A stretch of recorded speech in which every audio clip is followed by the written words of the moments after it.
Because now what they're seeing is that the world hates them. And they're like, do you hate me too? Because you know the other thing that bothers me is these other Christians. They won't take a stand. What's wrong with them? I'm talking about the rest of Christendom. It is a joke. And Israel is needing you. Let me tell you what's happening. If you will stand up for Jewish people, they will see a difference in you. And that opens them up to the gospel. I went in front of that synagogue and I was able to explain to them all the bad things I said you guys have experienced. Let me tell you something. Yeshua said something, and maybe you've never heard this before. But he said, you know, the world is like a wheat field. And the sower goes out to sow the seed in the wheat. But at night, an enemy came in and sowed bad seed among the wheat. And tares grew up among the wheat. And I told them that parable. You know, in Matthew 13, the wheat and the tare parable, right? And you know how Messiah said, let them grow up together, we'll separate them at harvest, right? And I told them in that synagogue, I said, what you have experienced and are experiencing right now is the difference between a wheat and a tare. Yeshua pointed that out, that not everybody in the church would be a wheat. There would be tares among them. And I go, the bad things that you have suffered from the Holocaust, from the pogroms, from the Inquisitions, to all of that, the Crusades, you have seen tares among the wheat. And I'm here to tell you what a true wheat looks like, and a true wheat will stand up for you. And then I went one step further, and I said, let me tell you how Yeshua commented on the judgment of the nations in Joel chapter 3. I said to all the Jewish people there, I said, you know Joel chapter 3, right? The judgment of the nations, dividing the land, selling the Jews as slaves, right? You know that passage. I said, and Yeshua made a comment on that. We know it as a sheep and goat judgment, right?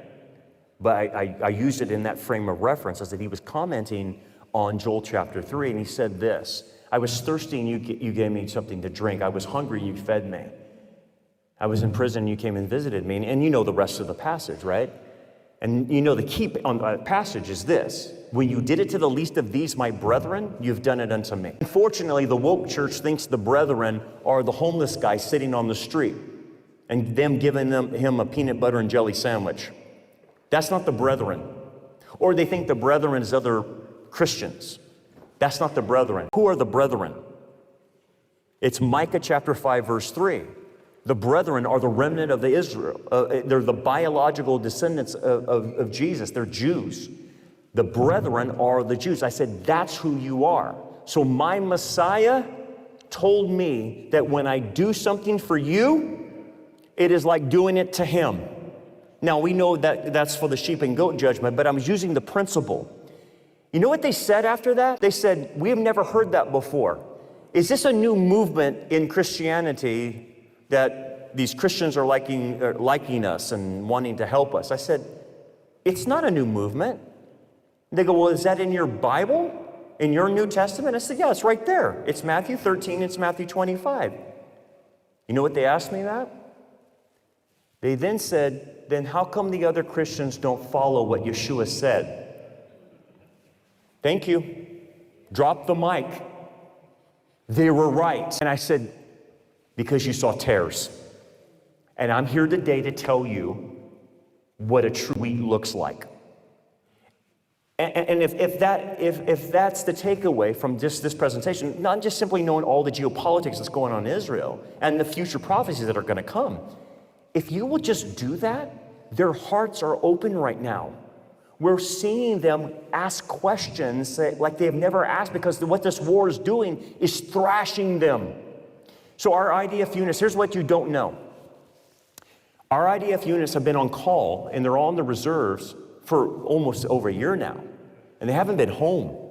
And so what's happening is these guys are getting vacations, and they go back home, and their wives want to divorce them. A lot of them have PTSD, and it's not being treated.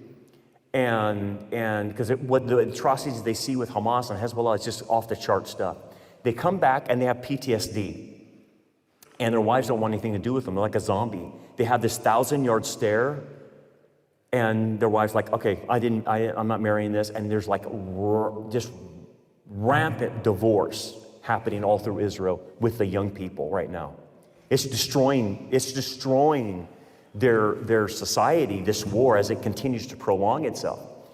I understand something, though, and I think you do too. The prediction of Elijah's return in Malachi chapter 4. What did he say? That I will send Elijah before the great and terrible day, before the tribulation. And what will Elijah do? He will turn the hearts of the fathers to the children and the children to the father. In other words, Elijah will solve and set in place Israel and create a more unified Israel in their family, because they are currently in dysfunction right now. So I now understand why Elijah must return, because they're fractured as a family. They're fractured even in their marriages. They're fractured. And you all know this. When your home life is messed up, the groundwork is not there sometimes to be more receptive to the gospel. So what Elijah will do is come back and bend the hearts back to one another, make them more unified, which makes them in a position to accept Yeshua in the future. But as you know, Israel has a lot of more wars going on. As you know, you're going to have the Psalm 83. At some point, it's going to come down. You have the Gog of Magog invasion. You have the destruction of Damascus. A lot of these things are yet to happen. One of the things I want to point out about this anti-Semitism that you're seeing, the Bible predicts 2 returns of Israel to the land, and it's from Isaiah chapter 11. Isaiah says that they're going to be regathered in unbelief, and then they will be gathered in belief when Yeshua comes back at the second coming. So right now, we're in the phase of that first gathering. It started in 1948, probably even started before then, the Zionist movement, but it's still happening. Now, let me ask you a question, and this is very important what we're talking about. The Jews going back from Europe to Israel, what caused them to go back?